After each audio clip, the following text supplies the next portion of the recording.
Spot where we gather is the traditional lands of the Three Fires Confederacy, the Ottawa, Potawatomi, and Ojibwe. We also recognize that this land is now home to the Delaware Nation. This land was settled through the McKee Purchase Treaty of 1790, and we, as the beneficiaries of the treaty, must recognize our responsibilities, including our collective responsibilities to the land and water. Mr. Mayor, we do not have a supplementary agenda this evening, and I have not heard of any disclosures of pecuniary interest, nor have we received any deputations. With that, we'll go to item 12, police services. And I'll pass the mic over to you, Chief, and looking forward to this great presentation. Thank you, Mr. Mayor, and good evening, members of council, ladies and gentlemen. Tonight is going to be slightly different than previous years, as we wish to provide the results and recommendations provided to us from our Deloitte Operational Organizational Resources Analysis Project. The impetus for this analysis is multifaceted, but suffice it to say that over the past few years, the difficulties and the challenges associated to contemporary policing issues, such as officer burnout, operational stress injuries, line of duty deaths, recruitment, retention, labor shortages, increased accountability, public trust, the rising costs of services, increase to the crime rate, also the crime severity index, both the violent and non-violent crime severity indexes, crime complexity, complex social issues, mission creep, and significant increases in calls for service have all directly impacted our membership and our community. As a result, Deloitte started their 4-month project back in April of this year, conducting a workload analysis that resulted in a 130-page robust report. Deloitte, a world-renowned agency, was used to ensure an unbiased, impartial, and objective report. A project of this size and magnitude required a senior officer to lead and act as our liaison with Deloitte. That officer is Deputy Chief Kirk Early, who is with me here tonight. He has dedicated an incredible amount of time and energy to this project, which makes him really the subject matter expert and the best person to present this report. The deputy is going to provide an executive summary of the analysis and will field any operational or organizational questions you may have related to the report. I will then provide a brief, and I want to emphasize brief, budgetary overview of the costs associated to implementing the Deloitte recommendations. That being said, any budgetary questions you may have, please wait until the end, and bear in mind that next Tuesday, I will be providing council our multi-year budget. Tonight is really about providing you with a detailed framework to assist in making a decision for our budget next week. Having said that, I will now turn the podium over to Deputy Chief Kirk Early. Kirk? So as Deputy Chief comes up, we will field questions on this specifically, but if it's more of the macro budget level, we will defer to next Tuesday, because that will be the discussion for that. So we'll really focus on the Deloitte report and then any financial implications because of this report tonight. Okay, thanks. Thank you, Mr. Mayor. Thank you, Council, ladies and gentlemen. Thank you, Chief. I'll start off by saying I'm not sure if I'm the subject matter expert, but I was the project lead. I also want to preface that with the fact that it wasn't just me. There's a number of employees within the organization from top to bottom that were part of this. A lot of hard work went into this. We had to provide over 5 years of stats to Deloitte, meetings with Deloitte, etc. So by no means was this a me type of thing, but more of a team approach. So we'll get right into this. I also want to let you know that I like to be engaged with the group. So if you want to stop me during the presentation, ask a question. If you want to wait till the end, I'm open to both. So feel free to do both. We'll just hold off and do questions at the end, because I think the presentation will be short enough rather than break the flow, because you're going to be rolling along. We don't want to interrupt that. So I guess we'll wait till the end, because I'm going to be rolling along.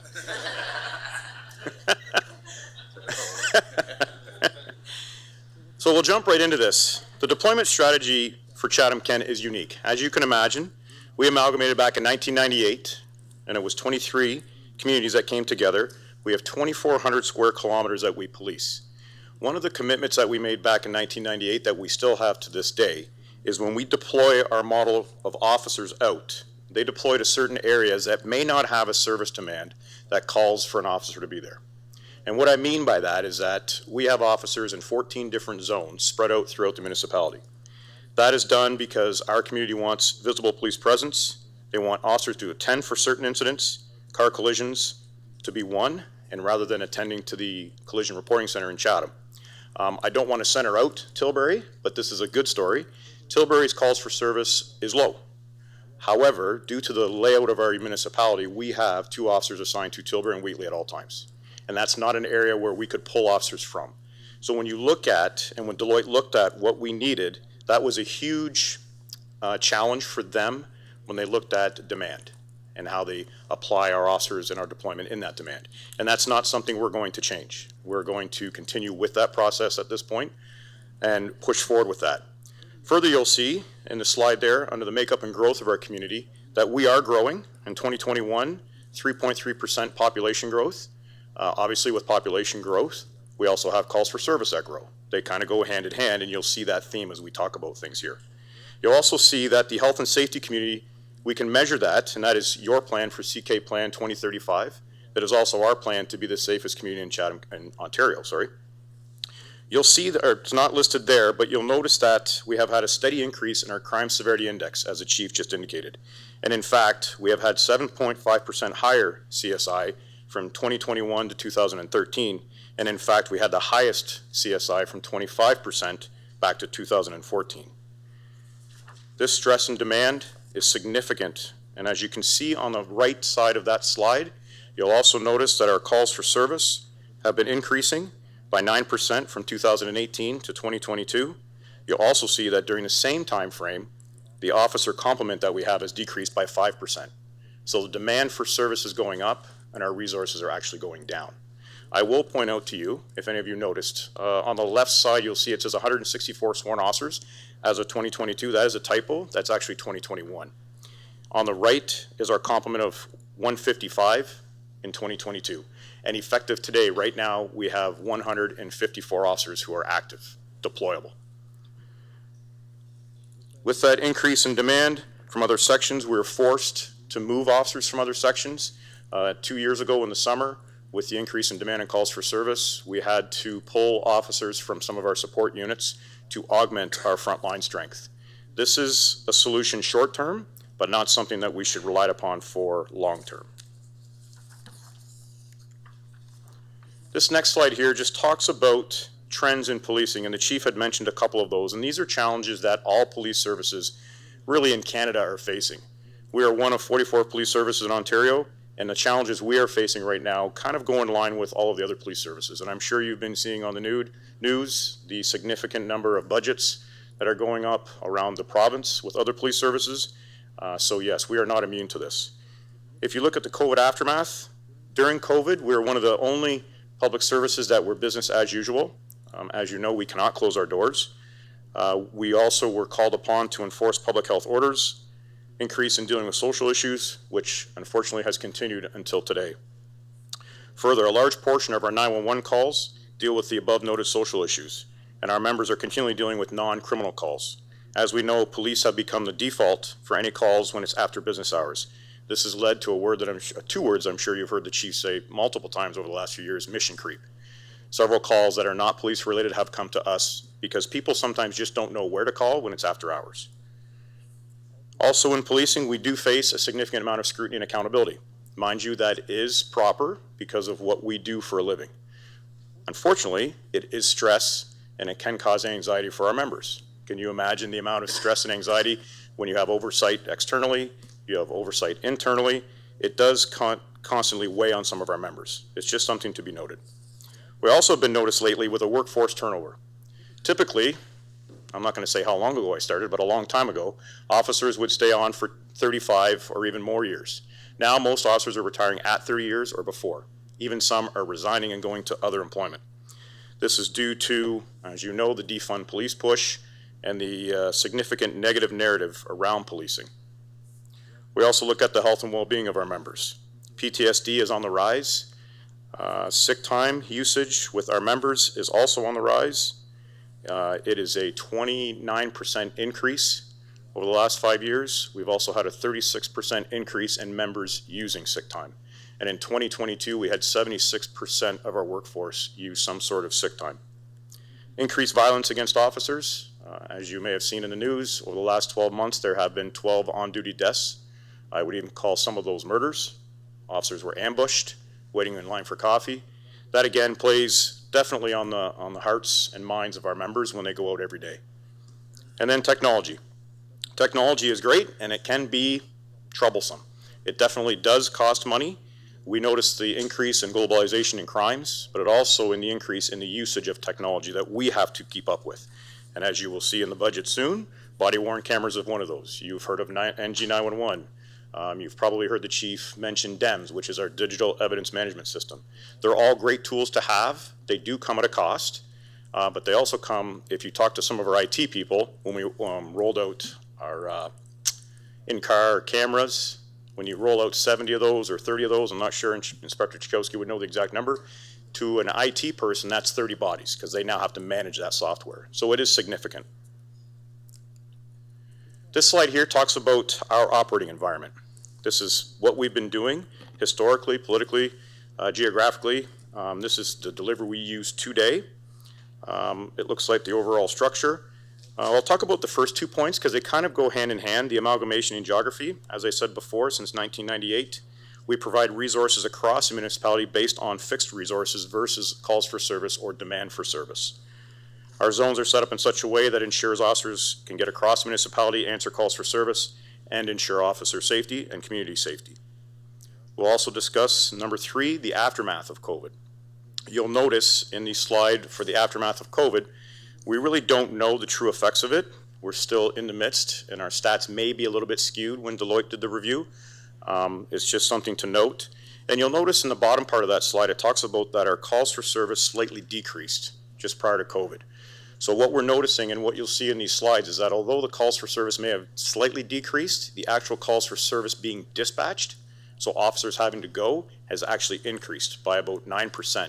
So what that tells us is that the crimes are more severe and complex, because when a call for service comes in, our communications center identifies whether it needs an officer to attend and then assigns a priority to that call. What it's telling us is they're assigning more priorities and sending the officers out more, so the crimes are going up and the complexity of those crimes are going up.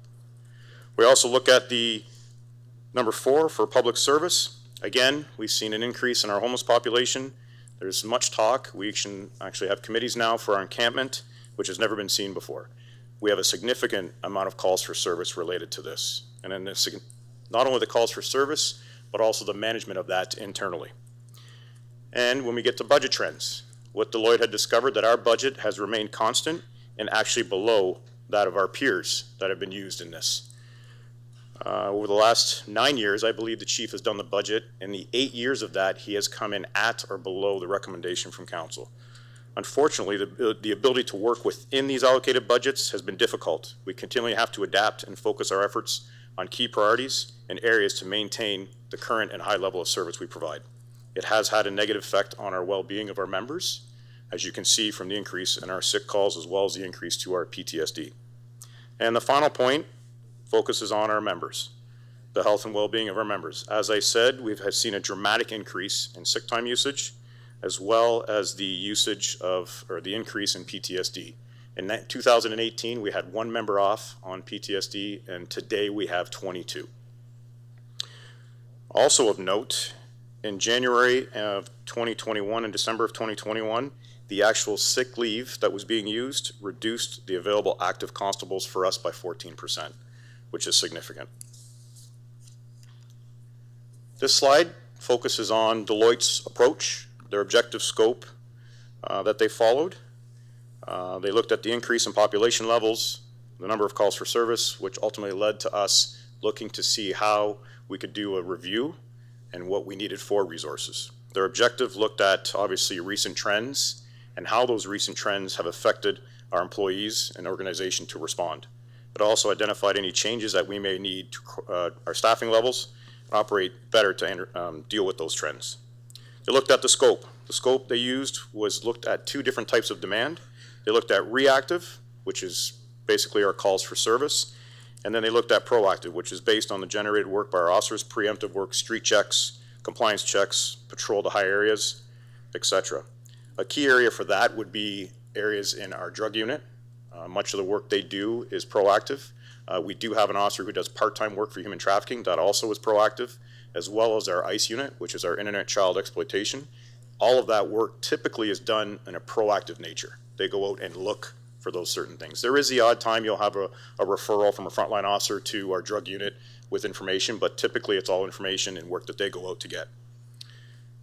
Then they looked at the project approach. So they used Stats Canada, our peers, our comparators, as well as academic research. They gathered that data and again put it into what you'll see in a couple minutes here is a flow model to show how that demand flows through our organization. They also then came down on multiple occasions to visit with our members. I think this was key for Deloitte to see the layout of our municipality as well as meet our members.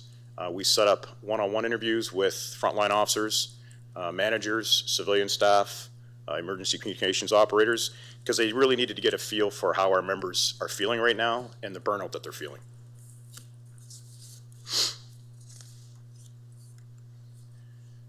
Hopefully you can see that okay. Maybe my eyes are going. This is the logic flow model that Deloitte used. And essentially what they did was they looked at a peer group on path 1 and they took the stats from ours and compared that. And just to give you an idea, they used 9 comparators. They used Barrie Police, Brantford, Guelph, Kingston, Sault Ste. Marie, Sudbury, Thunder Bay, Windsor, and Woodstock. They would then take our cop to pop, minimums, authorized strength, etc., calls for service, and do a comparison. When you look down at the next 2 paths, you'll have a current state and a future state. They looked at, again, the reactive demand and the proactive demand. Essentially, what you see there is when you have a population level, then you have calls for service. They would decide if an officer is required. Then they dispatch that officer. There's travel time included. There's officers at the scene, time at the scene included. And then there's responding officer resolution, which would be their arrest, note taking. And then you'll see below that, there's also additional resources. As you can imagine, sometimes our frontline officers can't do all the work. So they would call in a major crime officer. They may call in a forensic identification officer. They may call in our tactical team. And then we try to gather those stats and put those together to help flow and help Deloitte identify what truly is the demand for our police service. Then we get into the analysis method and the data limitations. So the methods they used on the left, obviously officer per capita. You've heard the chief say this multiple times, cop to pop. Right now in Chatham-Kent, our cop to pop, if we have 154 officers, is actually 140. And that is extremely low. The average in Ontario is 174, and the average in Canada is 183. So that's going off actual bodies. So it's 140 per 100,000 is how they look at that. Then they look at minimum authorized strength. So this is the number authorized for the board, through the board, for the chief to hire. And that authorized strength number we have is, right now, is 176. That's the authorized strength, and then they would compare that as well with our comparators. And then we look at the workload analysis, which obviously looks at the calls for service, the officer initiated, proactive, reactive comes in again, and then we look at minimum staffing. So currently in the collective agreement with our junior association, at between Sunday and Wednesday, we have to have 14 constables on the road at any given time, and then Thursday, Friday, and Saturday, we have to have 15. We also have to have at least 2 supervisors working. And as you can imagine, the 14 counts for the 14 zones that we currently have. There are some limitations to the data that Deloitte noticed. Obviously with COVID, they felt that some of the stats could be skewed due to the fact that we weren't going to as many calls. We were trying to ask our officers not to do as many street checks or compliance checks due to the lockdown. Not all effort is captured. So what I want to explain there is that our records management system, RMS is what we call it, is exactly that. It's a records management system. It's not a time study system. So if I go to a call for service and I'm at that call for service, they can track when I was dispatched, what time I arrived, how long I've been there. But when I clear that call, even if I make an arrest, we have to clear that incident before we lodge the prisoner. So what happens is that incident now gets shut down. So if I go into the station and do another 2 or 3 hours of paperwork, it is extremely hard to account for that time. So what we did with Deloitte was we took certain calls. So we would talk about intimate partner violence with an arrest. So that's a domestic. And we put an average of 2 hours on that time. We were trying to be subjective with that. It's difficult, but we tried to capture as much as we could. So that is one of the challenges with our records management system. I'm happy to say that the chief has authorized the purchase of some software that allows us to pull data from RMS where we can do better time studies with that information to hopefully avoid some of these challenges as we move into the future. Another significant data limitation is we have a lot of members who wear multiple hats in our organization. We have members who will leave the road to go to training at least twice a year. As I said earlier, we had to pull people from our support services to go to front line. Although we track when the officers are put into training to account for their time, the hours and effort supporting the teams, maybe outside of that, is not accounted for. So if you're doing work at your desk to assist an officer on the road and the person's in major crime, you may not account for that. And they've been helping that officer with an interview or report writing or a search warrant or a production order. So there's another bit of a limitation there. What they also notice is that we have had a significant decrease in the proactive work. In fact, it's about 54% decrease in proactive work. That makes sense. It's not just immune to Chatham-Kent again, but it does make sense in the fact that if your calls for service are going up and your resources to respond to those calls for service are going down, then the time to do proactive work, there really isn't much. And I can tell you from our officers' point of view, that's where I think they do also get a lot of burnout, because they do join our service to help. They do want to make a difference. They do like walking downtown, whatever community they're in. Unfortunately, they just don't have the time to do it. We've had many officers during their interviews with Deloitte talk about being at a call with an elderly person who had a break and enter, but they were preempted from that call because they had to go to something different because there wasn't enough officers to handle the call. So it does weigh on them, and I know that that's one thing that came through some of the interviews. We look at this, it's kind of what Deloitte refers to as our story. It's analysis of our data that tells a story of the increasing demand and the decrease in resource availability. So obviously, as we have spoken in the first slide, we've had a moderate increase in population since from 2018 to 2021 at 2%.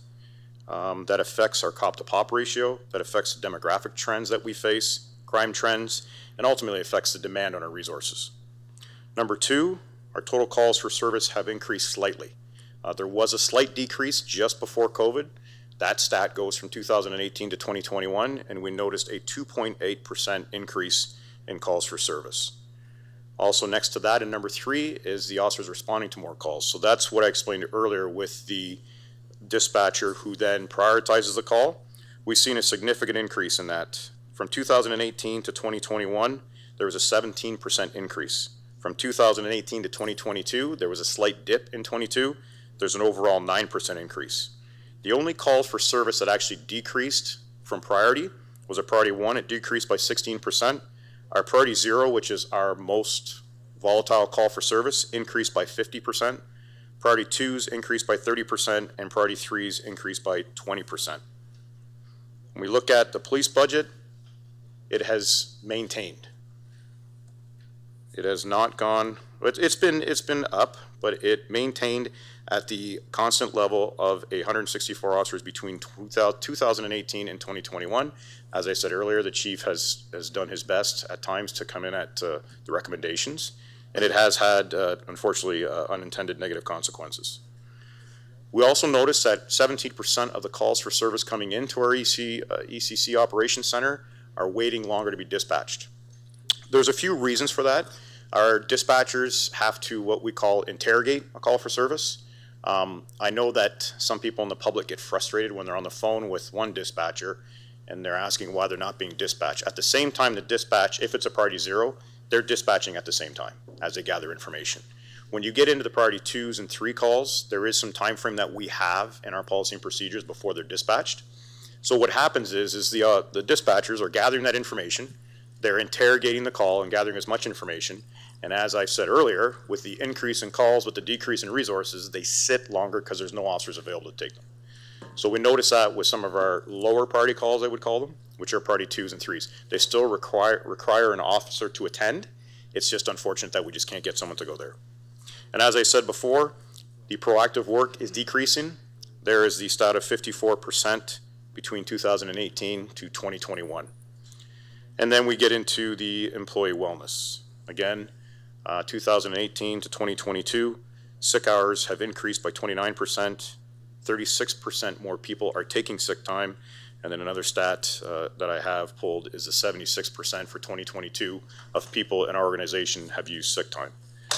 So it's not a great story, but it's a story that we can fix. This looks at how we compare to our peers. Compared to our peers, and the 9 that I mentioned earlier, we have had a steady population growth at 0.3 year on year. The peer group has had a 0.9 year on year. So we are growing, just not at the same rate as our peers. Crime rate has been below what the group has. Unfortunately, we're dramatically increasing. And I hate to say it, but we're closing the gap. And that are 9% per 100,000. And in fact, between 2019 and 2021, we had an 11.5% increase per 100,000. What you'll see next is a budget, and that when they look at that, Deloitte calls it the budget shown through authorized strength. So that's what they're comparing it to. We had our highest gap in 2019 of 22.7 sworn, and then our lowest gap with our peers in 2018, 9.5 sworn. And as I said earlier, our current authorized strength is 176, but active bodies we're at about 154 right now. We look at the crime severity index, we are 7.5% higher than 2013 and 25.4 higher than 2014, which was our lowest point. Incidents, and as I said earlier, are reporting increasing in severity and complexity. And in fact, the top events that Deloitte found being reported are intimate partner violence, theft, suspicious person, break and enter. Unfortunately, to tie to this as well, as you may have seen in the news, over the last 2 years, we have had 8 homicides and 13 attempt homicides, which is significant for any major crime investigative unit or intel unit to handle, including our frontline and our forensic identifications. The good story here is if you look at that last point, we are actually clearing more files than our peers. So we're actually doing more with less. So kudos to our members. We are clearing more files than the peers, and the weighted clearance rate used is how they look at solve of crime is through arrest and charges. So it's confirmed that we are clearing more at a weighted clearance at 50.9, which is 9.6 higher than our peers. So again, that is a good news story and a kudos to our members. So some of the key findings, the analysis of the data, research that Deloitte did strongly points to the need to increase the resources of the police service to both adequately meet the increase in demand and reverse the negative impact that we're having on our officer well-being. Officer availability is the first point that they speak to. It just confirms a significant increase in both hours and number of employees who have taken sick time, the number of employees who are continually taking sick time, as well as our continued increase in WSIB claims. In fact, in some of the stats that Deloitte gathered in February and December of 2022, 53% of our shifts we were unable to fill our minimum numbers, which we are required to, which then led to overtime. It's even higher number on our night shifts. It's 50 to 65% during those months. Employees have multiple roles. As I said earlier, we have employees that wear multiple hats in our organization. Again, that's something that's okay to do and manageable short-term, but not something that can be long-term. We have officers, as I stated earlier, who are pulled from frontline to do our training. We have officers we collapsed from our major crime unit, our intelligence unit, and our mobilization unit to go to frontline and work in those areas. Again, short-term, it's manageable, but not long-term. Again, they noticed a key finding was that the increasing complexity in the calls for service and incidents. We discussed that, as well as that what's come from that is that you need the resources to deal with those, which also comes to the training, putting members into the proper specialty units to deal with those complex crimes. Efficient use of our resources. They noticed from 2017 forward that we had a reduction in our civilian staff. Projects that we put in place that unfortunately had some unintended negative consequences, which led to sworn members doing more administrative work versus utilizing civilian staff. So that's something else that we would have to look at. And there is mention of that when we get into the recommendations that the chief and I reviewed. And then finally, when we look at policing, it's more than just having a frontline officer on the road. There's a significant amount of training, technology behind the scenes. The number of civilian staff to assist that officer to get their job done is significant, as well as you know about the body-worn cameras that are coming out, DEMS, NG911, IT, HR, training, they all play a part in how officers do their job from day to day. This slide here talks about the net availability of our officers. So as you can imagine, an officer has to work 2,080 hours a year. They're also entitled to time off, lunch breaks, vacation hours, stat holidays, sick hours, which is an average that Deloitte came to, and training hours. What Deloitte came through from their calculations was that the net available hours of an officer is 1,483. So what that equates to is that an officer would be gone a significant amount of time. They then use the multiplier to determine that for every one employee we hire, we actually have to have 1.4. So almost 1.5 to account for minimums to maintain the current service level. This is a significant slide for us. It's not something I ever thought of. It's something Deloitte thought of. As I said, I was not the subject matter expert earlier. But it's completely telling. And the next slide will show you how they calculated that and how they got to those numbers. Again, that's been taken into consideration when we get down to the end of the slides when we talk about the resource recommendations. And lo and behold, we're at that. So the resource recommendations, these are the recommendations from Deloitte. What you'll notice in black on this is the total recommendations.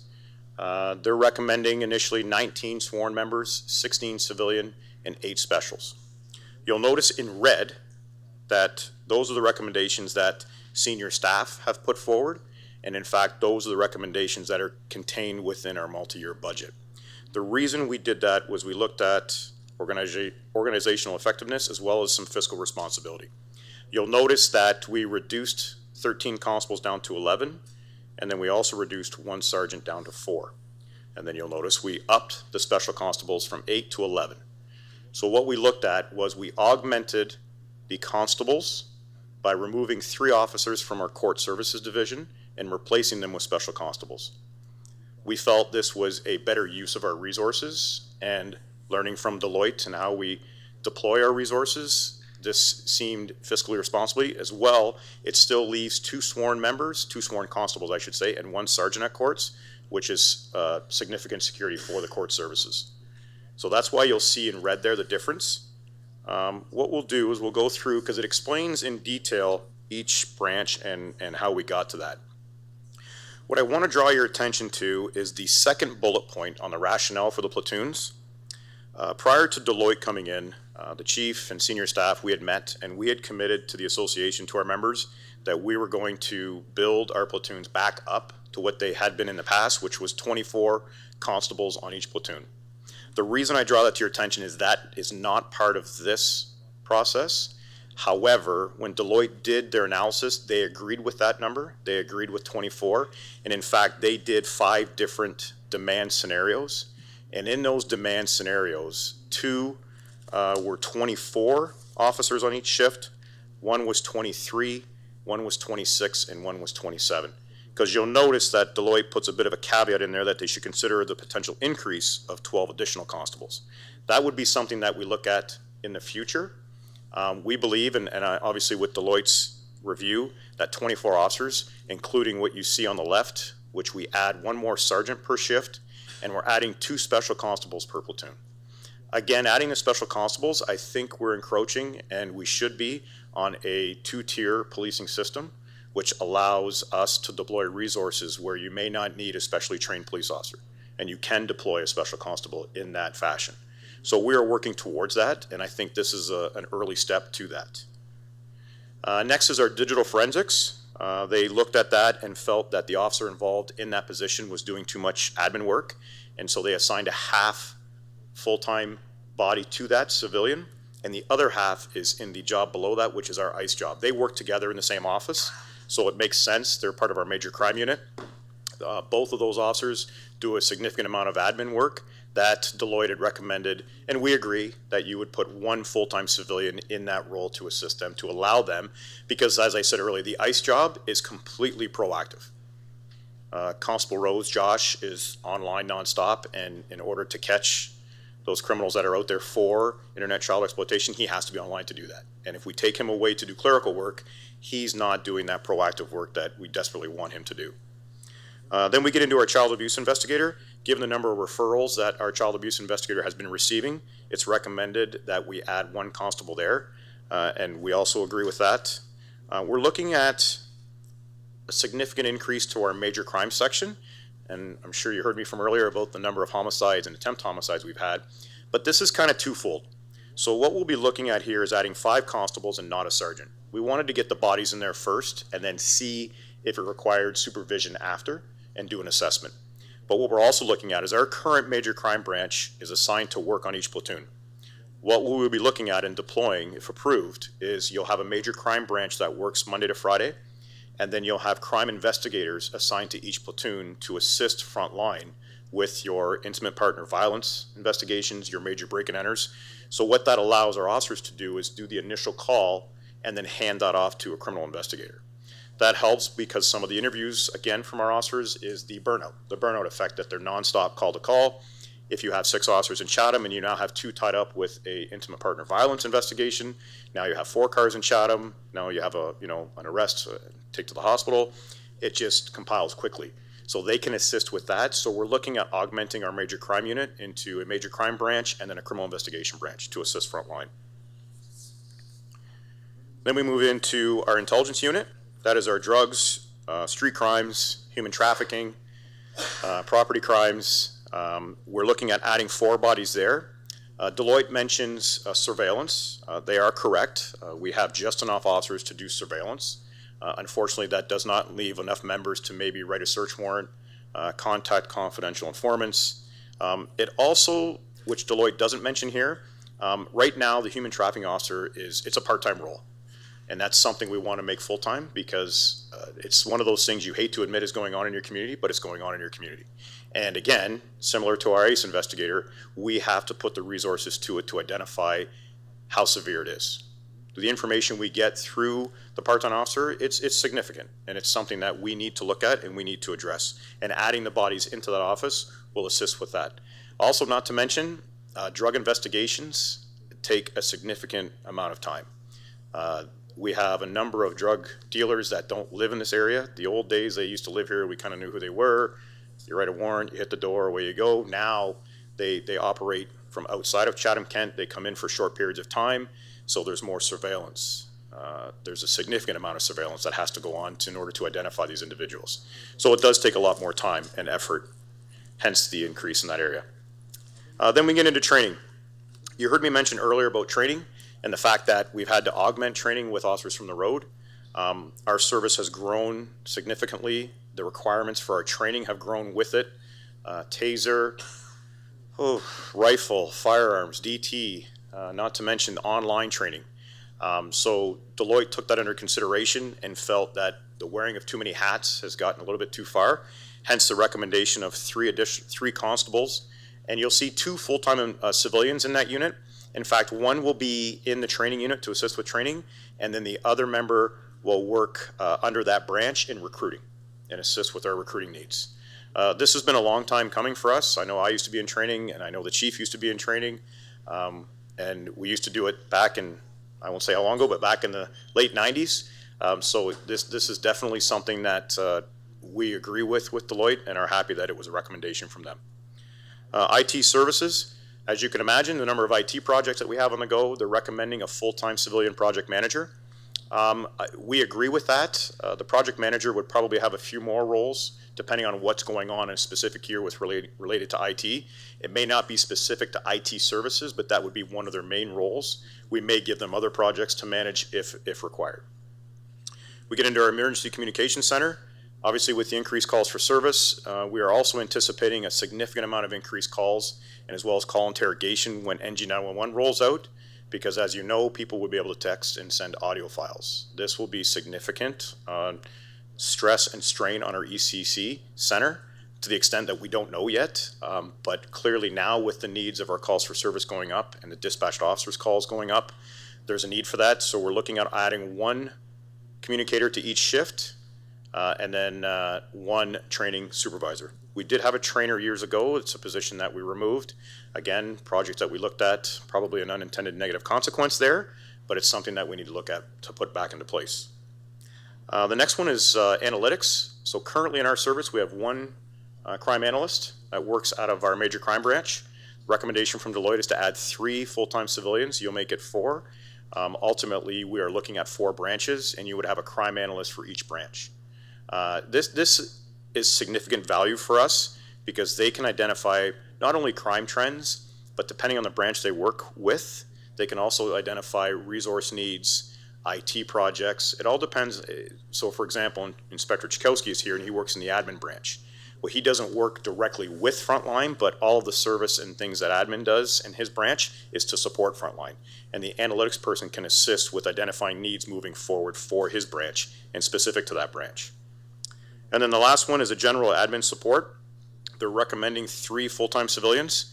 It talks about 1 per branch to assist the inspector. With the number of IT projects coming in, body-worn cameras being the most prolific that's coming in right now, those 3 general admin employees will be placed into our records management area because there'll be a need for them to assist with video and body-worn cameras. So they won't be going to each branch. They'll actually probably go under the admin support branch to assist in that area. A couple of future considerations that Deloitte gave us was a recommendation for an additional body into traffic, K-9 officer, as well as a civilian support. Again, we had pulled from these resources when our platoons were short. So our thoughts on this is that we're not going to move forward on this at this time. We want to augment our platoons in the other support areas and see how that affects our traffic unit and our K-9 unit.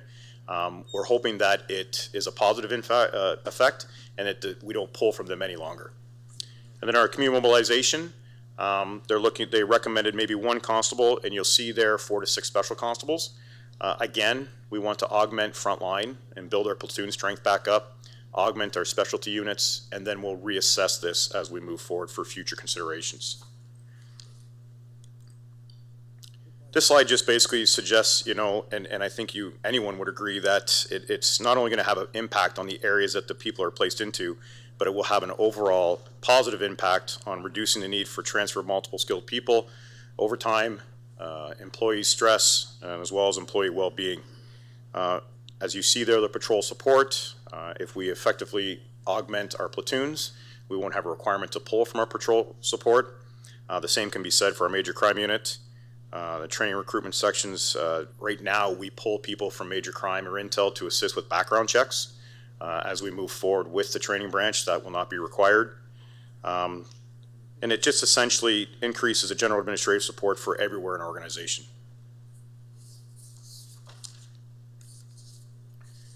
And then they talk about the future, and obviously the future is a little bit hard to predict, but they do suggest that the population for Chatham-Kent, they're looking at these stats from Stats Canada. Again, they looked at it where they could see an increase of 3 to 6% to 2026. And in fact, in the full report, they comment that by 2025, they believe the population of Chatham-Kent will be 112,000. That is their prediction. With that, the demographics will change. As you can imagine, sometimes our population is getting older. It increases our calls for service. We've had several search and rescue incidents. We have a significant number of people who wander off at times. Our drone project that we implemented several years ago is a great support for this, but that is something that we have to take into account, that people live longer, which increases our vulnerable population. Future crime trends. Our crime analyst section will assist with identifying these and helping us prepare for the future of that. And the next few, also future considerations, they talk about technology changes. As we know, with any new technology, we get new types of crimes. Also with that is there's a ripple effect on policing as we have to develop new techniques or purchase new and supporting software, equipment, et cetera, to battle those techniques. The economic trends, link between the technology devices is typically a rise, and again, these are stats pulled from Deloitte's experience. There's a rise in crime trends, difficult to make a definite link, but it can happen. It's happened in other multi-jurisdictions, but not ours. But they are recommending that we watch for that and predict it if we can, hence the crime analysts. And then finally, I'm sure you heard the chief talk about it. If you haven't, we have a new Police Services Act that has been on the horizon for several years. We're being told that it's going to roll out in April of 2024, and that is the Community Safety and Policing Act. The reason that's up there is because it takes into consideration the oversight of our police service, labor arbitrations, police boards. It also will be looking at special constables. We're waiting to see how that will roll out. We're hoping that it's going to support the enhanced role of special constables. I know that there's been questions out there in the past about suspension without pay. That is another main topic that will be in this. We don't have details yet as to what the regs, that's the meat and potatoes of the act. We don't know what that says just yet, but we do know that that is part of it. And finally, that is the proposed new org chart for our police service. Essentially what we have done is we have separated the operational support branch and broken it into its own branch as well as an investigative support branch. That does come with the increase of an inspector. That is also one of the recommendations from Deloitte with the increased in supervision, accountability, oversight, as well with the significant increase in our calls for service for our major crime branch. It needs to be its own branch to ensure that we can properly investigate these crimes, as well as in the operational side, the oversight recruiting section is also a significant increase to our service. I'd just like to close, that is the last slide. I think the next one's the budget that the chief had mentioned. The increase in workload, the lack of resources, and the negative impact on our health, on the health of our workforce, we need to take significant measures now to reverse the trend, or we will continually have people going off on sick leave. We are at a bit of a tipping point with our membership. I support that. I support them. We do hear them, hence why we went through with this process, and hence why the chief and I are here tonight to speak to you. So on that, I will open the floor through you, Mr. Mayor, for questions.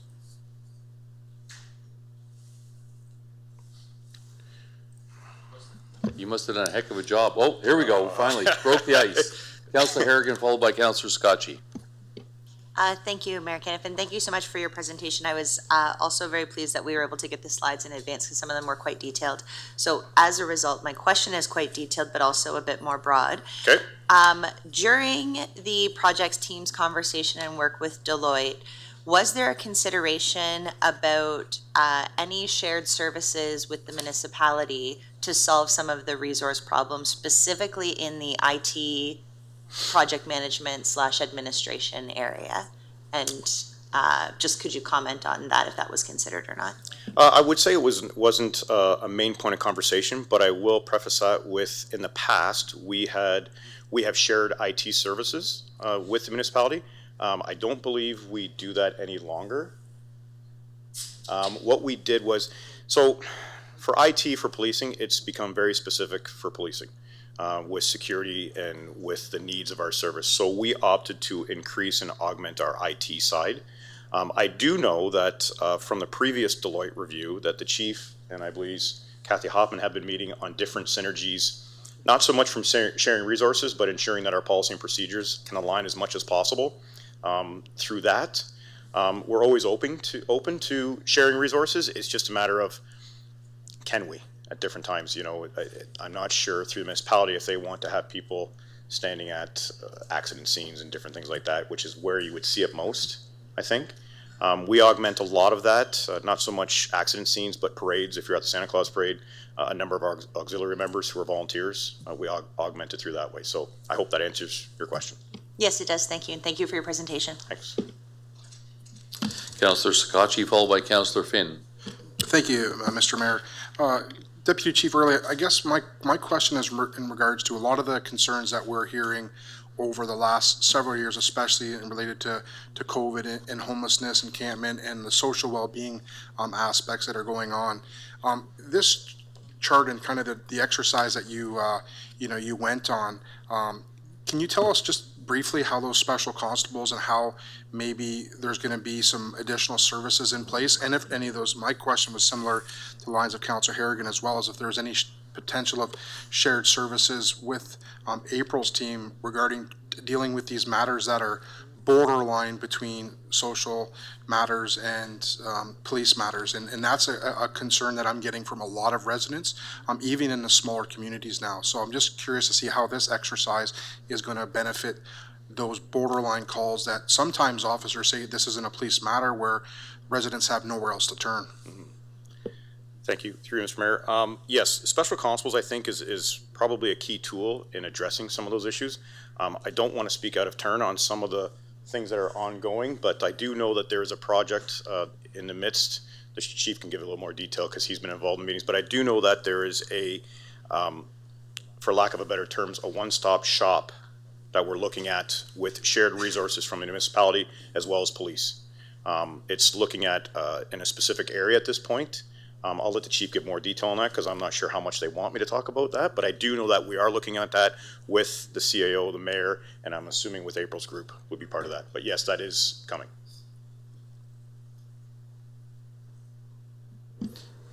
Councillor Finn, followed by Councillor Anderson. Thank you, Worship. Part of my question was already answered about shared services. If this is implemented, how does this prepare you for 5 years from now? Being that amalgamation would then be 30 years. Well, it might take us 2 or 3 to get the bodies in the building. That is a significant challenge right now. I think it prepares us extremely well, okay, to be honest. I do think, depending on what the new act says next year, it's a little premature to say how well. I do believe in two-tier policing. I do believe that we can utilize resources in a more efficient manner, but not to the extent where we're going to put someone in harm's way. It's difficult to put special constables or even cadets on patrol walking the beat because they don't have the use of force options that a sworn officer would have. In saying that, if we're allowed to use special constables to maybe go to a call after the fact where there's no suspect, that would give more time for our sworn officers to then walk the beat. So it's just a matter of how we deploy that. But I do think it prepares us well. The Act will play a significant role in that. I hope it enhances what we can do with special constables, but we'll have to wait and see. Councillor Anderson, followed by Councillor Doyle. Thank you, Mr. Mayor, and through you. Thank you so much for that presentation, Deputy Chief. I certainly can empathize and sympathize with some of the stats you gave on the lack of staff and some of the mental health issues that you have within the department. And I think that goes probably across the board in frontline workers. A lot of my questions have been answered, but I do have a question about peer support training and if there's a better opportunity to utilize that. I know that it kind of fell by the wayside a little bit through COVID, but is there an opportunity there to start increasing that more and maybe getting that, trauma reduction right at the point of it happening, if you would see a decrease in the amount of people requiring long-term time off, and if you foresee that being implemented with more staff availability. Also, what if you are still utilizing an EAP program for your staff, and if that's being utilized by your people that are off, or if maybe there is better utilization through a different avenue than, say, an EAP program. Thank you. Through Mr. Mayor, yes, our peer support is extremely involved. So what we've done over the years, because obviously we learn, and we are removing the stigma as much as possible. And I think from a senior staff perspective, I think we're doing a much better job on how we deal with our members who are going through some mental health. What we've had recently is when we have a significant or traumatic investigation, we will call our support services, or FSEAP, which we are in conjunction with our association with, and we will set aside a counselor for a certain amount of days for our members to get in touch with. We have access to 16 different support programs. New to our service, so the last few months we've had a support dog brought into the building for our members. And as much as you say it, it does put a smile on your face. It can't help but do that. But yes, this will help because as you can imagine, when I say multiple hats, we have a wellness committee, but it kind of sits on the corner of their desk. So hopefully with some of the resources, that will become someone's role. There's a lot of good things going on around the province with police services where traumatic calls are identified. It's even gotten to the point with some services where they give mandatory time off, depending on what the call is, mandatory counseling to help remove the stigma. So they would go to a counselor through us. It all depends on the call. But yes, definitely some of the things that we put in place and things that we anticipate to put in place. Thank you so much. And I certainly, I can appreciate that a lot of times when, you're probably working a lot of overtime and back-to-back shifts that, the trauma doesn't necessarily hit you until a lot later. So I certainly hope that with increasing your amount of staff that you would be able to allow more time for really the reflection of different things that are seen on the day-to-day being frontline. And I certainly hope to be able to support this budget moving forward. Thank you. And just to add to that through you, Mr. Mayor, even some of the return to work that we've done to our members, once we know, because medical drives how we return them to work, but we've gone as far as they ride around with somebody for an hour, then they take the rest of the shift off, or they come inside and they take a break, and then we slowly work harden them back into their role. But obviously with the amount of overtime and the minimums that we've been having, it does place a significant amount of stress on them, so it is difficult to do at times. Councillor Doyle? Thank you, Mayor. And thank you very much for the presentation. I appreciate that. So my question would be, and I definitely, from hearing things from constituents, we definitely need more police presence. The crime rate seems to be up and making a lot of people not happy. So just for curiosity though, there's a lot of the slides you had in there were from the population growth we've had from 2018. But before that, we had a pretty steady population decline. So back in 2006 would probably be an area where we're pretty close to the population that we are now, actually a little bit higher, I believe. So just curious, what was our total staff? And I don't expect you to have this off the top of your head, but kind of just seeing what the total staff we might have had for the police services back in 2006 with the same population compared to what we're expecting now. You would have had, and again, don't quote me on this number, probably around 164 sworn. You would have had more police back then than you do now.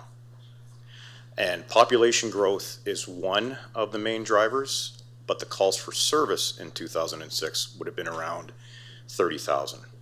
Now they're about 80. So the calls for service have gone up versus the population. So I don't know what the population was in 2006, to be honest with you, but if 108,000. 108, which is what we're roughly at. But the calls for service back then would have been less, much less. The crime severity index would have been much less. The crime complexity would have been much less. As you can imagine, 17 years ago, sorry, my math's bad, that with that increase in the crime complexity that has had on it. Mm-hmm. Okay, no, that makes sense. I can definitely see it's a lot more challenging job, I would think now. Thank you very much. Thank you. Seeing no other questions on that, I'll call up the chief now to talk about the second part of it and the budget implications.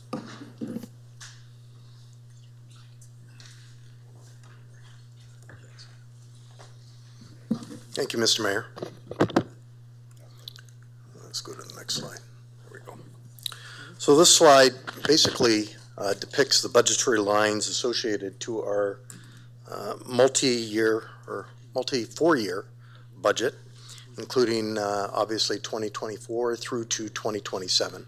And I've highlighted in the bottom of each column the percentage increase associated to our respective budgets. So as you can see in 2024, we're requesting 6.29%, 2025, 6.55%, 2026, 7.57%, and then in 2027, 7.39%. That gives us, ultimately, it provides us with a average, 4-year average of 6.95%.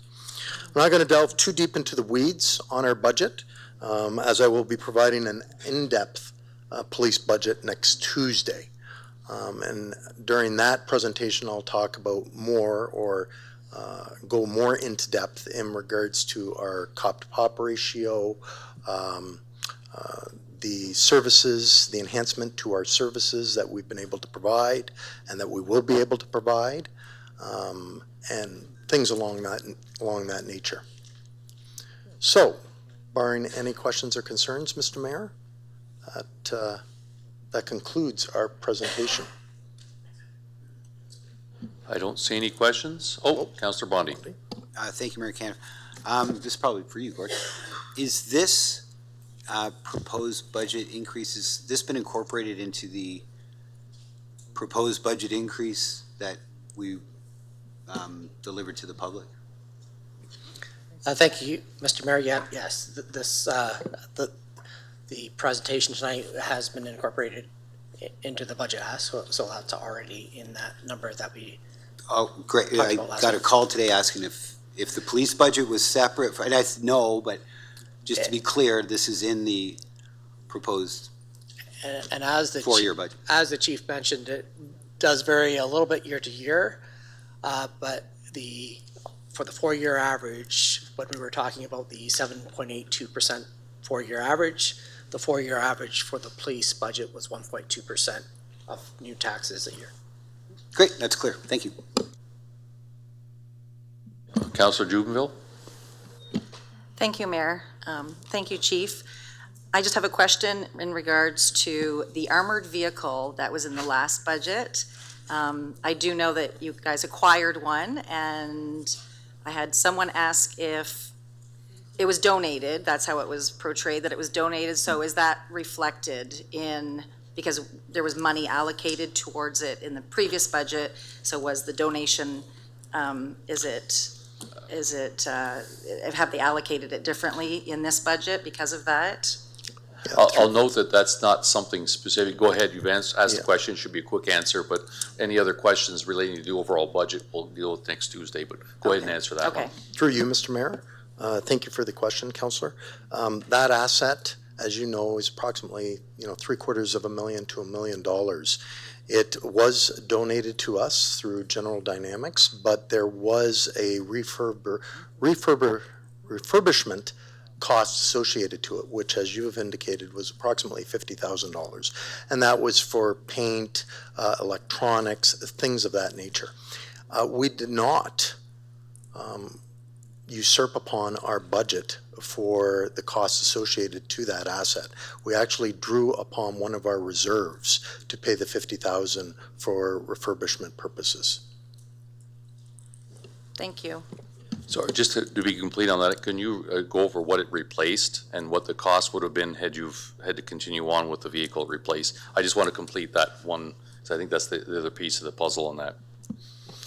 Yeah, the cost associated to that armored rescue vehicle, as I indicated earlier, is anywhere between $750,000 to $1 million, depending upon the options and equipment associated to it. So we really got a bang for our deal. It is very rare that Canada System General Dynamics donates. I can only think of 3 other services that have been afforded that same opportunity. The process took 5 to 6 years for it to complete, and ultimately it was to replace our prior armored rescue vehicle, which had extended well beyond its life cycle of 30 years. Any other questions? Seeing none, thank you for the presentation. We'll move on to item 13, Chief Administrative Office. 13A, Emergency Communication Network Upgrade. Councillor Doyle and Councillor Pinsino, can I get you to put this on the floor for discussion, please? Happy to move that for discussion, Mayor. Councillor Pinsino?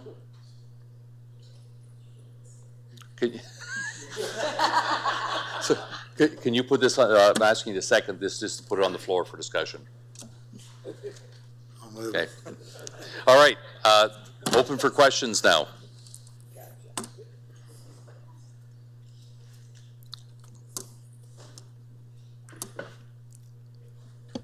Councillor Hall. Thank you, Mayor Caniff. Just a few questions to staff or the committee, or I'm not sure who's going to field the questions. But so first question, I guess it says in the report, a sharing of service with the OPP and the EMS is restricted. Can you, someone explain that a little bit further and explain why that wasn't an option?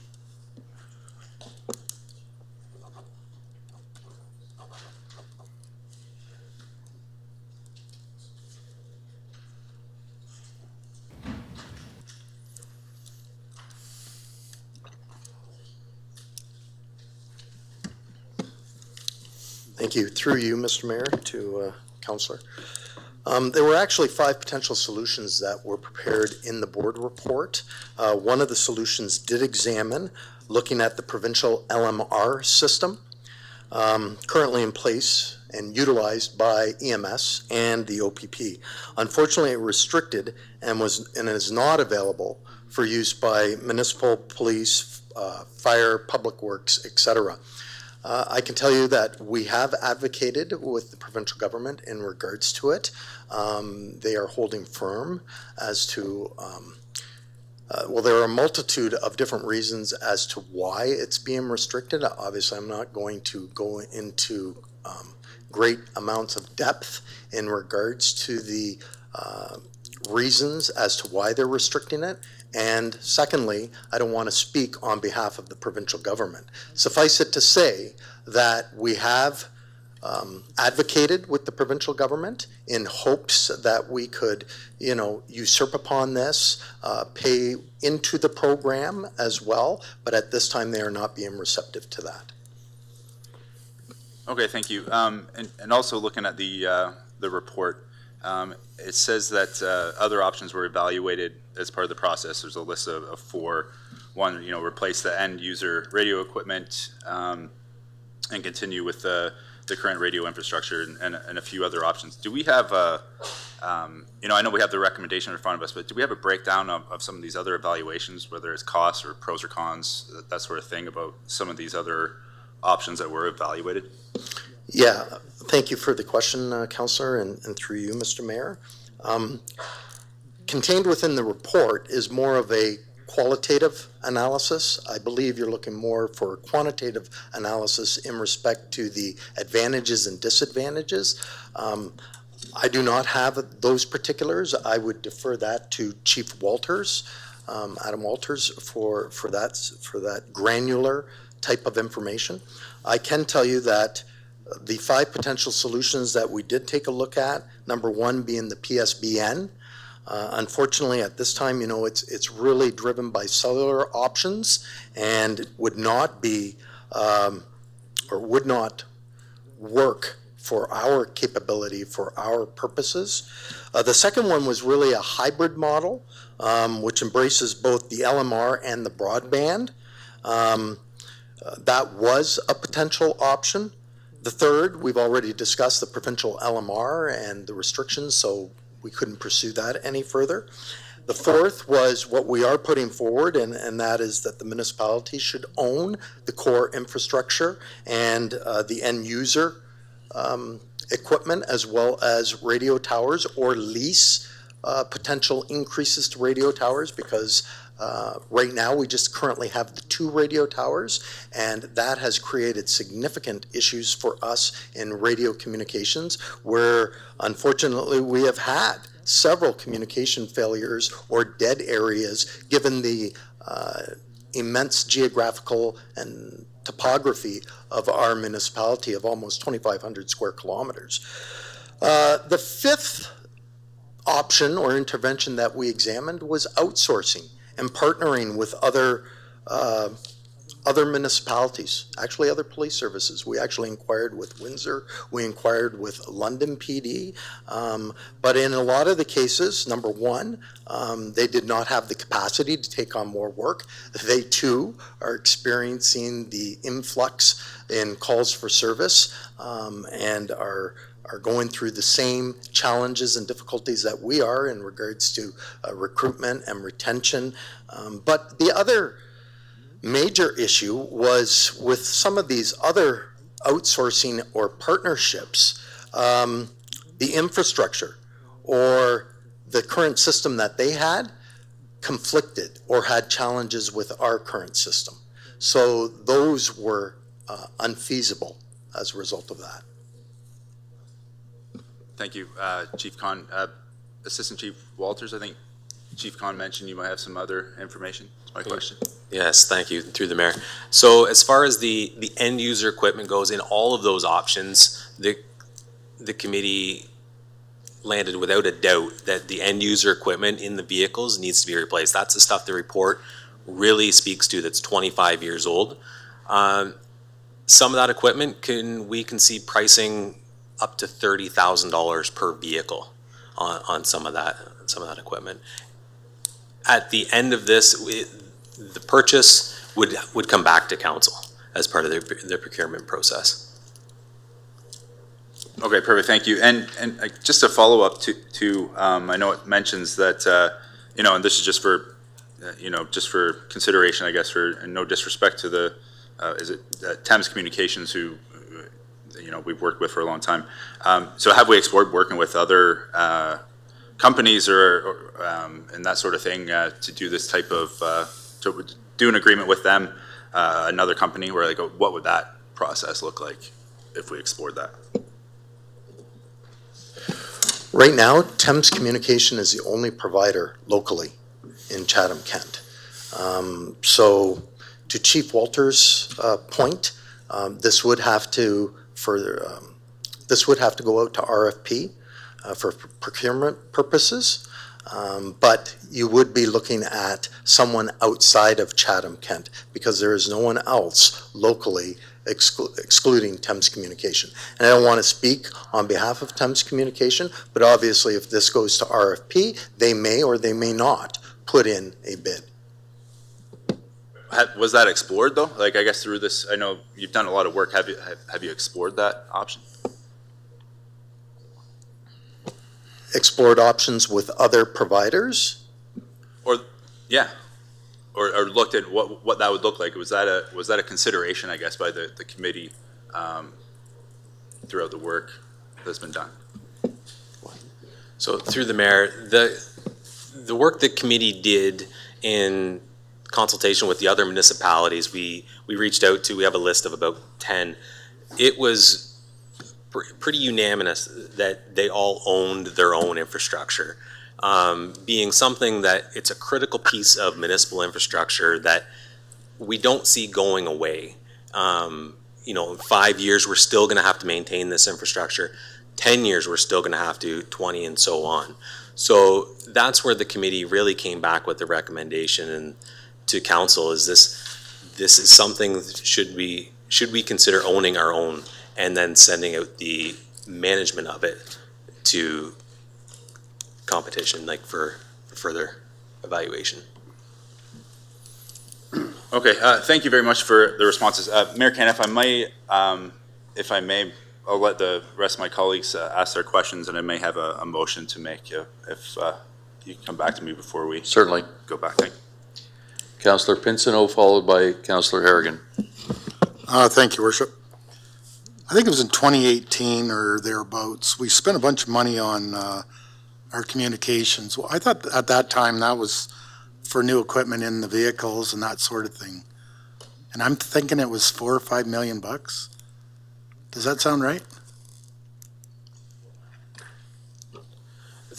Through the mayor, yes, I'm not sure the number off the top of my head, but that was the transitional equipment that was needed when we migrated from our previous EDAX radio system to the new P25 system. Okay. The equipment has been a challenge. I know that from the other side of the fence. I moved this to get it on the floor because I didn't want to stop any conversation on it.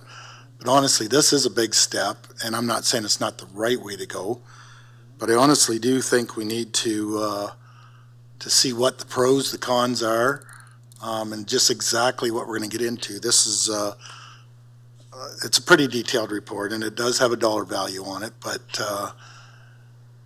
personally, I'd like to know what the pros and cons are of owning your own infrastructure, and I think in the end that probably is a better idea, but and I'm assuming not assuming I shouldn't do that. I think Councillor Hull is maybe talking about referring this back, so I will leave it for now, but we'll see what he's got. Thank you. Councillor Harrigan. Thank you. My questions are around the financial implications that are outlined in this report, I believe, to Mr. Quinton.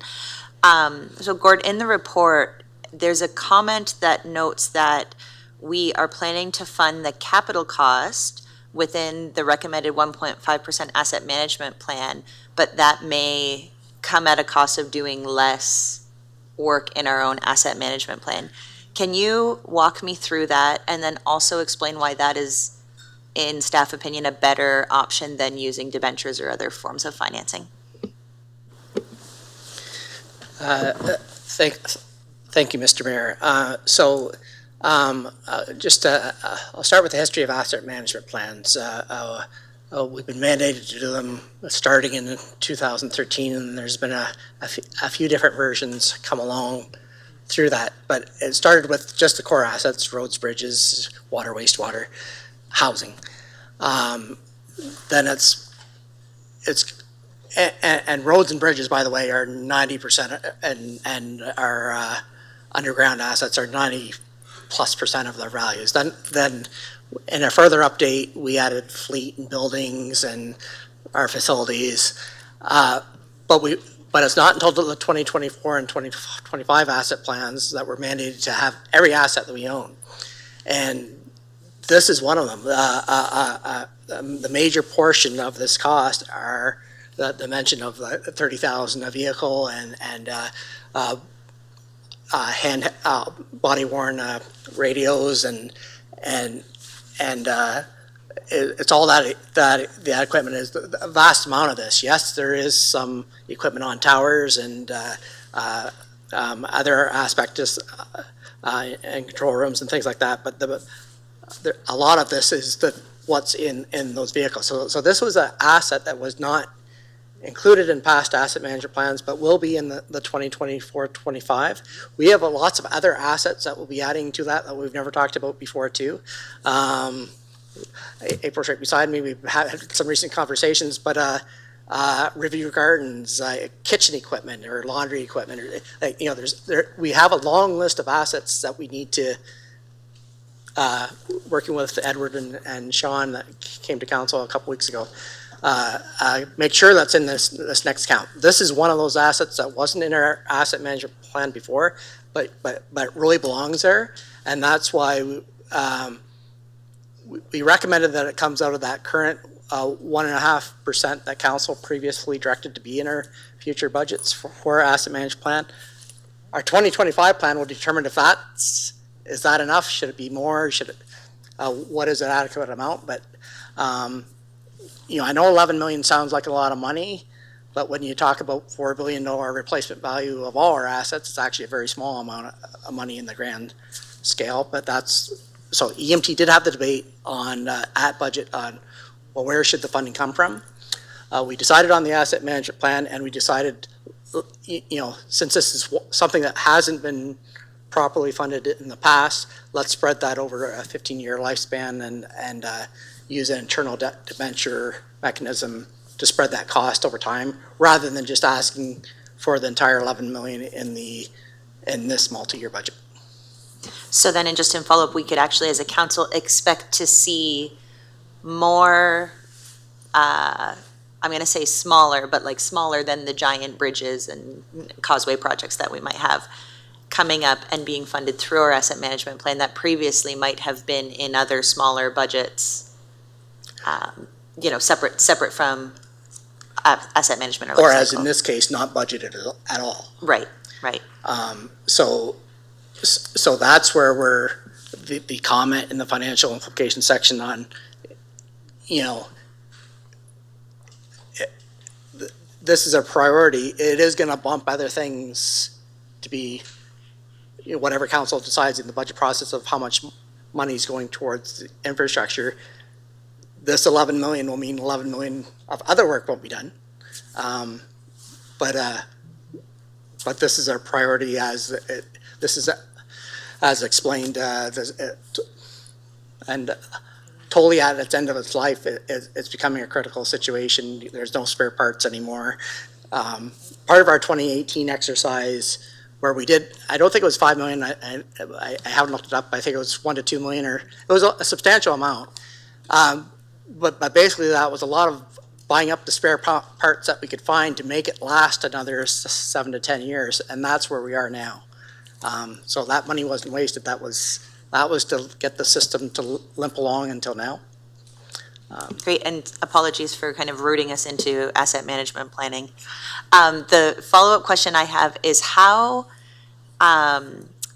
sure are we around the functional costs and the percentage between police, fire, and public works? Because I noticed, certainly police has the 60%, and public works has 5%, and fire emergency has 35%. Is that something we are quite confident in? Is it based on material or minutes on the radio? I don't think we're really calculating minutes on the radio. So if someone could comment on that, that would be helpful for me. It's a combination of all the above. I think I will defer a little bit to the chief, and I also think Edward will want to talk a little bit on public works use of this. Well, I'll let him comment, but it is an emergency services radio system. But since we have it, it becomes a key use of public works, and I'll let Edward talk on that. Do you want me to? You ready? Oh.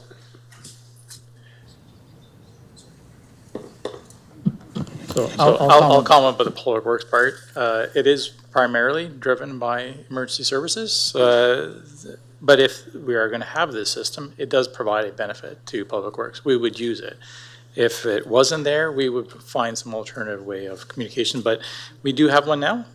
We are a partner with emergency services here, and but it is primarily driven by emergency services.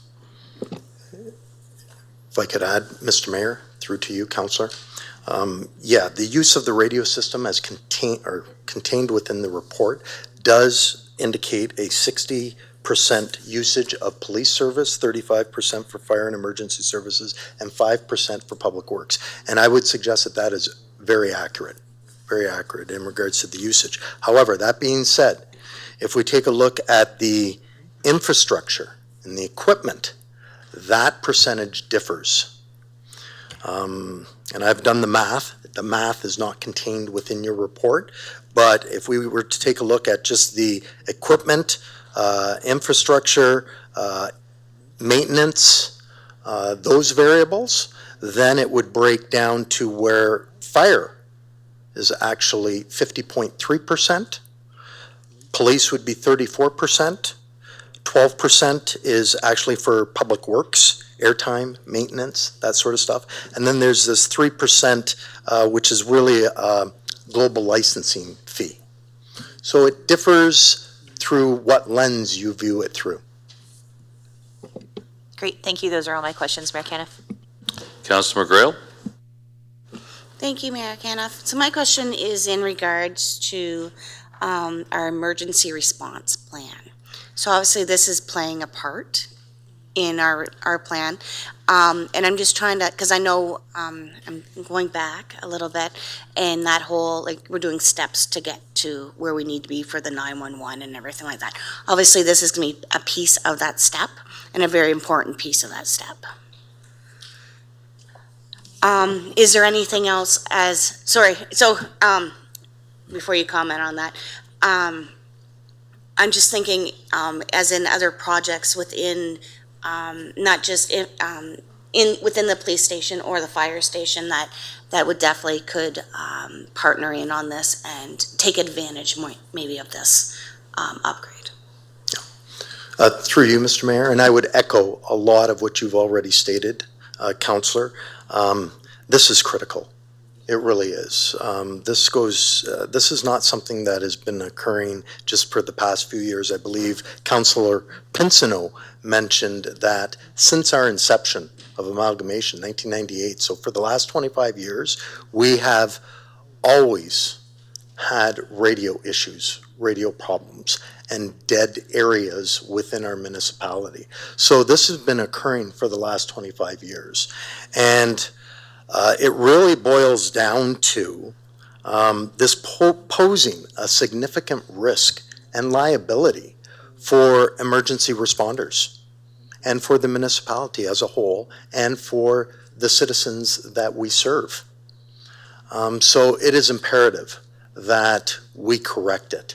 For the last 25 years, I would accurately say that we have been attempting to correct this via a Band-Aid approach.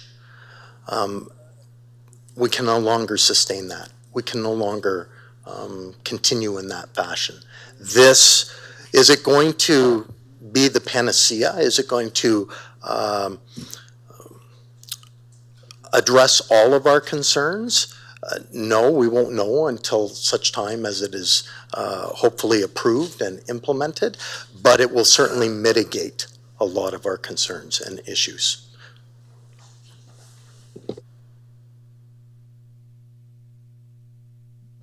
Before I pass it over the mover or to back to Councillor Hall, and we can sort out if there's going to be anything, I just had a couple of questions. One, I think, Adam, you'll be the one to answer that. You mentioned that the ownership models was preferred amongst pretty much everybody that you looked at, correct? That's correct. So with that, was it as well that they hired out the management of those assets, generally speaking, or did they do it themselves, or was it a mix? So most of them that we have that have recently upgraded own their own system, but contract out to a managed service to manage the infrastructure. So based on what's happening in the industry, that's the best practice. That's the best practice. And Edward, I had a question for you. You said we use it in public works. How many vehicles would this be installed in? Because I just hear 5% of the use, but 12% of the cost based on what the chief said as far as costs. So how many vehicles would this be put in? Thank you, Mr. Mayor. I would have to get back to you on that. All of our existing vehicles that are out in the field, like the trucks, would have that, but I don't have that number. Because when we look at this, it would be good to just have an analysis to say, if you're doing something else, I know that we have the system, but is it cheaper rather than spending 30,000 a vehicle times whatever vehicles to use another method of communication from a public work? And I'll leave that to you to we should just ensure that we look at that to compare, make sure that we're not spending a lot of incremental costs to put it in all the vehicles and we're only using it once in a while, but I'll leave that to you. With that, Councillor Hall, I'll go over to you, and then if you want to put something in, whether we amend the motion or we go, Councillor Hall, to you. Yeah, thank you, Mayor Kenneth. I move that we refer this report back to administration for more information and options. And if I get a seconder, I have a couple comments. Councillor Finn. Councillor Hall, go ahead. Thank you, Mayor Kenneth. Just kind of based on some of our conversation, I think it's important that we have staff take this back, get some of those pros and cons, some of those comparable numbers that we talked about.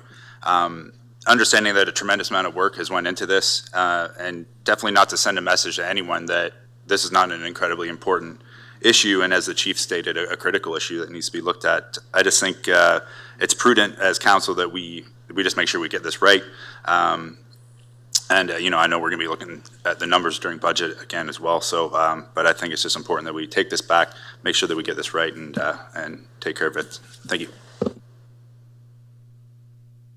Councillor Harrigan. I just have a question in regards to this. Again, it's a finance question. So through the mayor to our CFO, should the referring back to staff for more detail pass, how would that impact our budget or financial considerations for the current year? And is there anything we need to think about given that we're debating that next week? Thank you, Mr. Mayor. In my opinion or advice, it would not impact the budget process whatsoever. The capital expenditures were planned between 2024 and 2028. It will take, in 2024, as a lot of the planning and design work, I guess I would, and putting it out for RFP for the constructor and the managed partner. So, with this recommendation, I assume we can get that report back to council I don't want to put a timeline on all the committee, but in approximately 2 to 3 months. And that would be so that council still, this is, as the chief said, a critical issue. We need to do something. It's just the recommended item. I know that you've asked for more information, but I believe it will be shown in the data that comes back in that report that this is the most cost-effective model as well. And just my last point is where the funding was coming from. I was recommended that in 2026 it be carved out of the asset management plan of that year. So if something else came up, we do have our annual budget updates. We could make a decision at that time, but it's not 20. Very little of it will be 2024 money, except for the planning of the rollout and just the beginning of it. Maybe in November, December would have got to actual project. So, yeah, long way of saying I don't think it has any impact on your budget discussions. Glad I'm not the only one who's long-winded. Sorry, Catherine's going to add. Thank you, Mayor Caniff. Just to add to that, the numbers that we did submit in this report are based on a report that we had completed by a third-party consultant that's an expert in this particular field. So the committee themselves didn't come up with those numbers. We did consult with an expert in this field. So we'd be happy to share that report with council if you're interested in seeing that. So they do conduct this kind of work and have a good sense of how expensive it can be to have a managed service that's operating the infrastructure, if that helps. Thank you. Great, thank you. And I certainly appreciate Councillor Hall's motion. I guess what I'm trying to decide is if I feel like the comparative information and options is something that we need as a council report, or if that's something perhaps could be sent to us via email in the coming days, just in a summary or in a quick chart. Because it sounds like from multiple staff members that the recommended option was quite clearly the best option to pursue. So it's just a matter of the transparency, and maybe this report was just perhaps missing an appendix that we could have, not delaying the project by the 6 to 8 weeks that it takes to get something back to council. So that's just where my mind's going, and certainly appreciate councillors needing to have that comparison of options. So, and I see Chief Khan may have a response.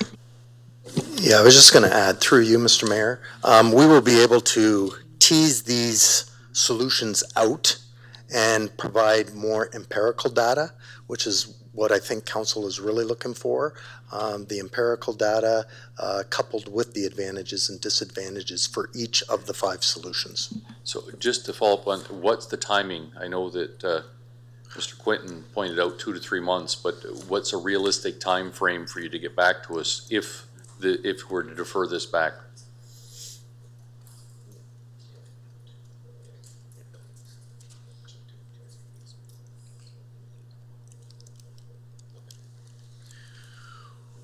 We could actually probably get this completed within a month and disseminate it via email to council. Okay, so that would make, well, December 11th is the last council meeting we have for the end of the year. Would December 11th work? Okay, sorry, it's due next week, so, but then there would have to be January 15th would be the next council meeting. So, Councillor Hall, are you okay with putting in January information options back to January 15th council meeting? Well, yeah, whenever it can get here. Great. Just to clarify, they're asking for a report, but now we're talking about emails. Okay, well, that's because you're saying it's going to be a month, because you're saying an email, quick email, and it doesn't sound like we'd have a quick email in a week or something to do that. So then we'd defer off to that meeting. Yeah, so I guess what I'm saying is I'm leaning towards voting against this should council have and be able to receive that email within a month or so's time. I don't necessarily think it needs to come back on the floor. But that's just, certainly that's just my opinion. That's where my mind is. It's certainly a decision of council to decide if they'd like it in a report or informally through email. Okay, I've got several other people wanting to speak, but it's specifically to the referring back. So I've got Councillor Wright, C. McGregor, Jubenville, Anderson, Sakachi. So Councillor Wright. Thank you, Mayor Caniff. My question is, on the report here, will it tell us whether we own the radio frequency now? Like, do we have to switch all of our equipment? Sorry, that's nothing to do with the That's deferral. nothing to report, like it Yeah. won't tell whether we need new radios or what, or no? That's not relevant No, to okay. All right. the deferral. Councillor C. McGregor, followed by Councillor Jubenville. And thank you. You'll be happy to hear if this is changed back to a date of January 15th, and that basically resolves some of the question that I was going to ask. And part of the other was answered through the budget, that this would still get into the budget process to move forward because it is such a critical item to be able to go through for. So, I understand that with the timelines for council agendas that it can't get to us in December. But what I don't want to see is it not, or be out of the budget cycle, or at least until next year. I want to make sure that it's going to go ahead this year to be able to take a chosen option. And I think it's probably just important for us to be able to see that breakdown on how you got to this decision so that we can better understand what those different options and what those different costs and priorities were. So if it's modified to and added to the January 15th meeting, I'm content with that. Thank you. Okay, Councillor Jubenville, followed by Councillor Anderson. Thank you, Mayor. Because it is a critical issue, if we delay this and adopt what Councillor Hall has put forward, how is that going to affect the progress of what your committee has or wants to do and wants to implement in the services? How will that affect, how much will it delay? And I think I feel like you've done your work, and it sounds like it's the most fiscally prudent option. So I think I'm probably with Councillor Harrigan that I probably won't adopt this, but I would like to know how it's going to affect the progress of what you want to do. Through the mayor, thank you for the question. So I think if council is looking for a report, that'll delay it. I'm fairly confident we can work with our consultant that's helped us get the information we have so far. If council is just looking for an email with that comparison, to get that sooner rather than later, to not delay it. Because like mentioned in the open session report, we have some critical equipment here that we're looking to move forward with purchasing. Councillor Sakachi. Oh, sorry, Councillor Anderson, followed by Councillor Sakachi. Thank you, and through you, Mr. Mayor. I just want to clarify, are we discussing whether to purchase our own infrastructure, or are we discussing whether we want other options for companies to manage it? Right, like are we?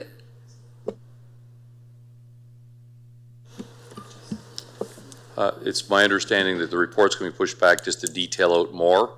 I don't think we're expecting the conclusion to change, but we wanted to see a more quantitative analysis on all the options and to go through so we have more information written down in the report that we can rely on as council. Okay, so the reason I ask is that I'm happy to support us owning our own infrastructure, but I'm not sure that only having one option of a company to handle it is what the best option would be. I thought that's what you were asking. Sorry, Councillor Hall, just to clarify what you. Councillor Hall? No, I asked that question during open about looking at other companies, but I think with this is, in the report, there's all the options that Chief Khan had kind of detailed through and talked about, and it's just kind of getting some of that, a little bit more information about that, the costs, the comparing numbers, costs, a little bit more of the rationale. I think, and as Chief Walters had said, a lot of this work has been done by the consultants that they had working with, so we just haven't seen it. So I think it's important that we see it, get that information so that we can make a prudent decision. Chief, and then Catherine, I think she looks like she's running at the bit to say something as well. Just for clarification purposes, Councillor, and it is contained within the report, the suggestion, the option that we're recommending would see the municipality own the infrastructure, but the service would be managed by someone independent. Thank you for clarifying that. I appreciate this recommendation, and I definitely agree with it. My question is, would there then be multiple options for who is managing the service that would then come back to council? Thank you, Mayor Caniff. So if council gives administration direction to proceed with investing in our own infrastructure and having a managed service, the next step in the process would be to go to RFP for a provider that can help, perhaps it might be 2 different providers or many different providers, implement the infrastructure and then provide the managed service. So we don't have the expertise in-house to manage a radio infrastructure. It's simply not a skill set we have in-house. And so there's an opportunity to use a third party that has that experience. So if we get this direction, we would be going to RFP for a provider or a grouping of providers to provide the service for us. Does that answer your question? It does. Thank you. Perfectly, thank you. Councillor Scacchi? All good? Okay. So, Councillor Doyle. Thank you, Darren. Just quickly, so would one of the options also be to potentially, without us owning it, to go out to other companies similar to how we do it now, but to see if there's any other companies out there that would do similar to this company and see if we could use them?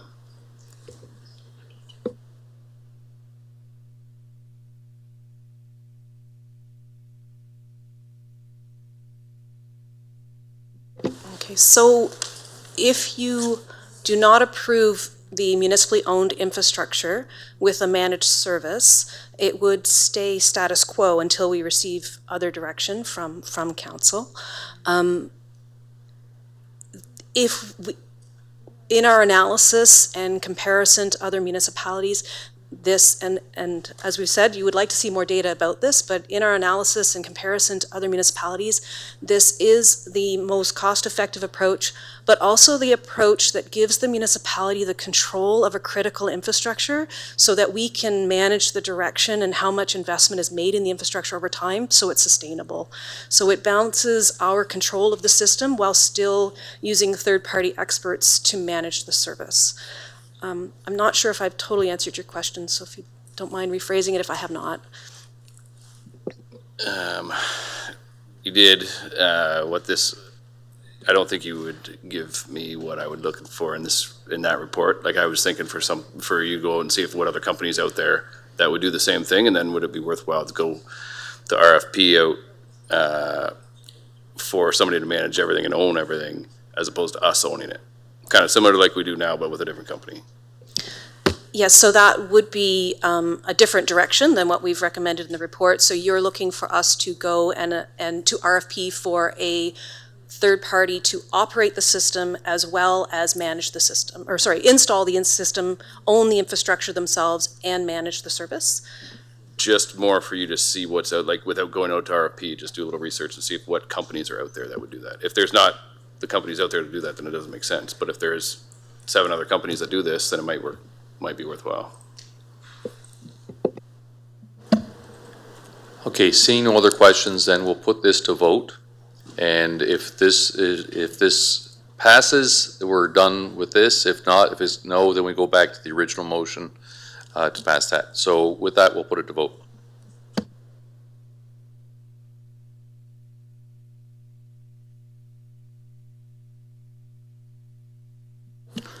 We have no councillors on the call, so we have 16 total, and motion passes 10-6. All right, with that, we're done, and I guess what wasn't in the motion was the January 15th, so we're assuming that that's the date it'll come back.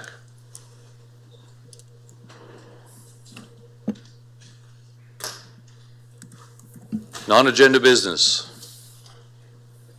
Seeing none, reading of the bylaws, first and second. Councillor Pincinel, Councillor B. McGregor.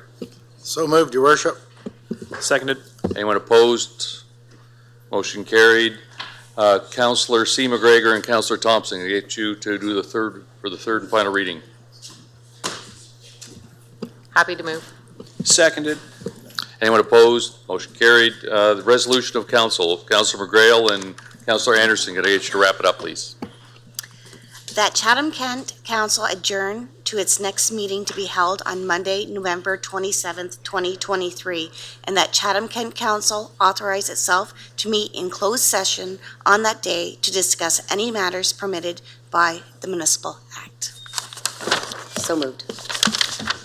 Anyone opposed to wrapping up 7:46? Excellent. All right, we'll see everybody next Monday.